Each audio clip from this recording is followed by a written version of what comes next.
Hi friends, good morning. स्वागत है आप सभी का हमारे YouTube channel PSC by Keshav sir में।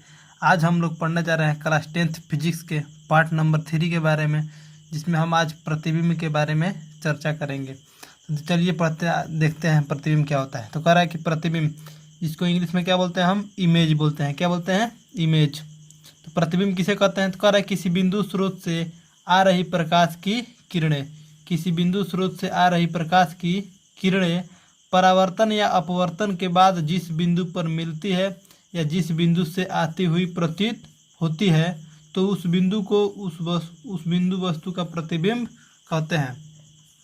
कह रहा है किसी बिंदु स्रोत से आ रही प्रकाश की किरणें परावर्तन, देखिए जब दर्पण होगा तो परावर्तन होगा तथा लेंस होगा तो अपवर्तन होगा। अच्छा, हम दोनों आपको लेंस में तथा दर्पण में अलग अलग प्रतिबिंब के बारे में, प्रतिबिंब की जो परिभाषा है वो बार बार याद न करना पड़े, इसलिए हमने दोनों टॉपिक को एक साथ ज्वाइंट कर लिया है। इसमें कह रहा है किसी बिंदु स्रोत से आ रही प्रकाश की किरणें परावर्तन। देखिए जब दर्पण होगा तो दर्पण में परावर्तन होगा, लेकिन जब लेंस के लिए यही प्रतिबिंब की परिभाषा पूछेगा तो हम उसमें बोलेंगे किसी बिंदु स्रोत से आ रही प्रकाश की किरणें लेंस से अपवर्तन के बाद। ऐसे बोलेंगे किसी बिंदु स्रोत से आ रही प्रकाश की किरणें परावर्तन या अपवर्तन के बाद जिस बिंदु पर मिलती है या जिस बिंदु से आती हुई प्रतीत होती है, तो उस बिंदु को उस बिंदु वस्तु का क्या कहते हैं? प्रतिबिंब कहते हैं। क्या कहते हैं? प्रतिबिंब कहते हैं। प्रतिबिंब दो प्रकार का होता है। कितने प्रकार का होता है? तो प्रतिबिंब दो प्रकार का होते हैं। पहला होता है हमारा वास्तविक प्रतिबिंब और दूसरा होता है हमारा आभासी प्रतिबिंब। तो वास्तविक प्रतिबिंब इसको इंग्लिश में बोलते हैं हम रियल इमेज। कह रहे किसी बिंदु स्रोत से आ रही प्रकाश की किरणें परावर्तन या अपवर्तन के बाद, देखिए जब दर्पण होगा तो परावर्तन होगा, लेकिन जब लेंस होगा तो उसमें क्या होगा? अपवर्तन होगा। तो किसी बिंदु स्रोत से आ रही प्रकाश की किरणें परावर्तन या अपवर्तन के बाद जिस बिंदु पर वास्तव में मिलती है, तो इस प्रकार से बने प्रतिबिंब को हम वास्तविक प्रतिबिंब कहते हैं।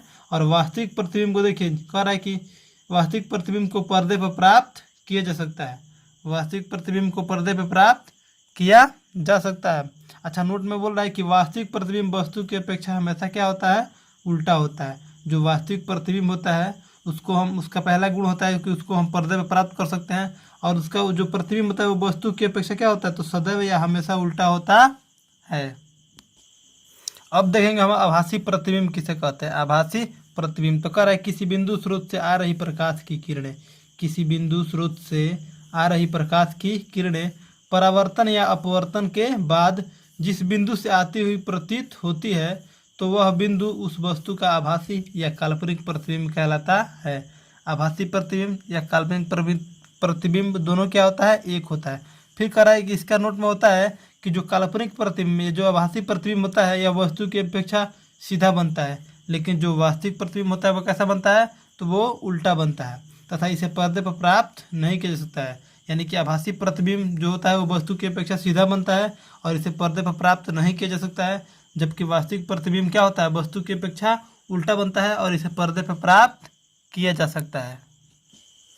अब कह रहा है वास्तविक प्रतिबिंब तथा आभासी प्रतिबिंब में अंतर, यानी कि वास्तविक प्रतिबिंब और आभासी प्रतिबिंब में अंतर क्या होता है?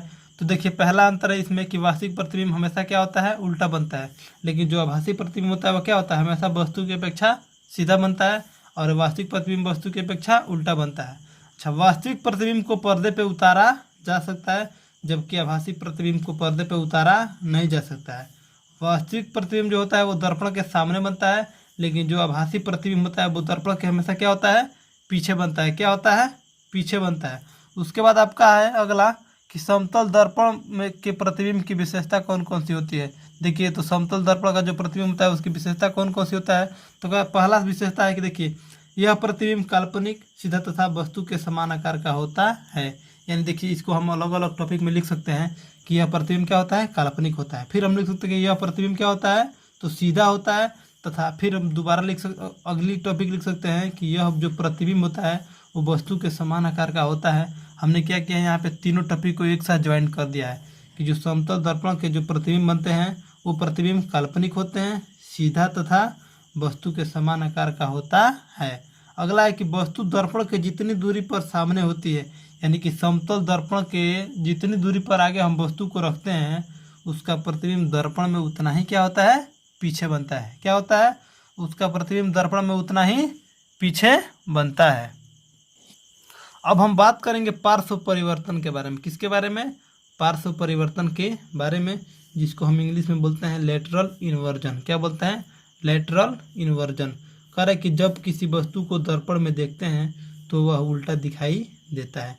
आप देखे होंगे कि जब आप किसी दर्पण के सामने खड़ा होकर अपने दाएं हाथ को उठाते हैं तो ऐसा लगता है कि दर्पण में आपका बायां हाथ उठ रहा है, तो क्या होता है? उल्टा बनता है। कह रहा है कि जब किसी वस्तु को दर्पण में देखते हैं तो उसका जो प्रतिबिंब होता है वो क्या होता है? उल्टा दिखाई देता है। या जब किसी वस्तु को दर्पण में देखते हैं तो वह उल्टा दिखाई देता है, और इसी घटना को हम पार्श्व परिवर्तन कहते हैं।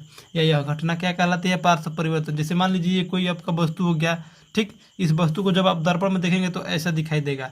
तो ये जो घटना होती है उसको हम क्या बोलते हैं? पार्श्व परिवर्तन बोलते हैं। उसके बाद आपका अगला है गोलीय दर्पण। क्या है? गोलीय दर्पण, जिसको हम इंग्लिश में क्या बोलते हैं? Spherical mirror. क्या बोलते हैं? Spherical mirror.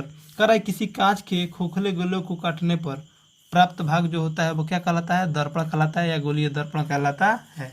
किसी कांच के खोखले गोले को काटने पर प्राप्त भाग गोलीय दर्पण कहलाता है। गोलीय दर्पण कितने प्रकार के होते हैं? तो गोलीय दर्पण दो प्रकार का होता है। एक होता है हमारा अवतल दर्पण और दूसरा होता है हमारा उत्तल दर्पण। पहले को बोलते हैं अवतल दर्पण, जिसको हम इंग्लिश में बोलते हैं कॉनकेव मिरर, और एक होता है हमारा उत्तल दर्पण, जिसको हम इंग्लिश में क्या बोलते हैं? तो कॉन्वेक्स मिरर। अब हम पढ़ेंगे अवतल दर्पण के बारे में। क्या पढ़ेंगे? अवतल दर्पण के बारे में। तो अवतल दर्पण किसे कहते हैं? तो कह रहा है कि जिस दर्पण का परावर्तक सतह धंसा हुआ रहता है अवतल दर्पण कहलाता है। इसे अभिसारी दर्पण भी कहा जाता है। कह रहा है कि जिस दर्पण का परावर्तक सतह क्या होता है? धंसा हुआ रहता है। अच्छा, परावर्तक सतह किसे कहते हैं? देखिए, वह सतह जिससे प्रकाश की किरण का क्या होता है? परावर्तन होता है। जैसे मान लीजिए ये हमारा दर्पण हो गया। कौन सा दर्पण है? हमारा अवतल दर्पण है। देखिए इसका ये अंदर वाला जो भाग है इसी से प्रकाश का क्या होता है? परावर्तन होता है। तो इस सतह को हम क्या बोलेंगे? परावर्तक सतह बोलेंगे। देखिए कह रहा है कि जिस दर्पण का परावर्तक सतह धंसा हुआ रहता है अवतल दर्पण कहलाता है। इसका जो परावर्तक सतह है वो क्या हो? धंसा हुआ है ना। क्या हुआ है? ये धंसा हुआ है, तो इसको हम क्या बोलेंगे? अवतल दर्पण। अवतल दर्पण को कौन सा दर्पण कहते हैं? तो अभिसारी दर्पण भी कहा जाता है। अच्छा, इसमें पी क्या है? तो पी होता है पोल यानी कि ध्रुव। सी क्या है? तो सी का मतलब होता है फोकस। ये दर्पण का क्या है? फोकस है। और एफ क्या है? ये एफ है, सॉरी ये क्या है? एफ है। तो एफ क्या होता है? वो दर्पण का फोकस होता है। और जो सी होता है वो क्या होता है? दर्पण का वक्रता केंद्र होता है। क्या होता है? दर्पण का वक्रता केंद्र। और अब हम बात करेंगे उत्तल दर्पण के बारे में। किसके बारे में? तो उत्तल दर्पण के बारे में। इसको इंग्लिश में क्या बोलते हैं हम? तो कॉन्वेक्स मिरर बोलते हैं। क्या बोलते हैं? Convex mirror. कह रहा है कि जिस दर्पण का परावर्तक सतह उभरा हुआ होता है। देखिए ये जो हमारा दर्पण है, अब इसके पहले आप जो दर्पण देखे थे उसका परावर्तक सतह यानी कि ये जो देखिए ये जो भाग है ये पेंटेड किया हुआ है। पेंटेड किया गया है कि इसका मतलब है कि यानी प्रकाश अगर इस पर आपतित कराते हैं तो प्रकाश क्या होगा?